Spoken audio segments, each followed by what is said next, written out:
국내 전자상거래업체 11번가가 자사 판매 수수료를 왜곡해 대중에게 알렸다며 쿠팡을 공정거래위원회에 신고했습니다. 이에 대해 쿠팡 측은 이미 공시된 자료라 문제가 없다는 입장인데 납품 단가를 두고 불거진 갈등이 수수료 싸움으로 번지고 있습니다. 황보혜경 기자가 보도합니다. 11번가가 경쟁업체 쿠팡을 공정거래위원회에 신고했습니다.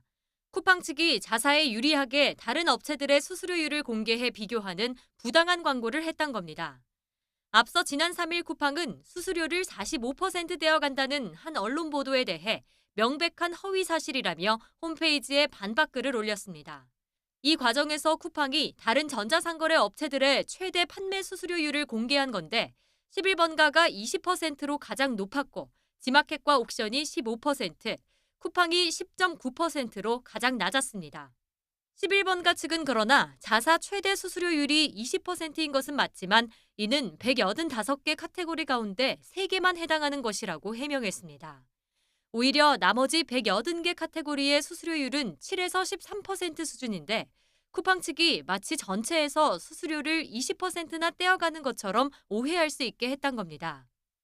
지마켓 관계자도 15%라는 수수료는 120개 카테고리 가운데 1개에 불과하다며 평균이 아닌 최대 수수료를 끄집어내 비교하는 것은 부당하다고 반박했습니다.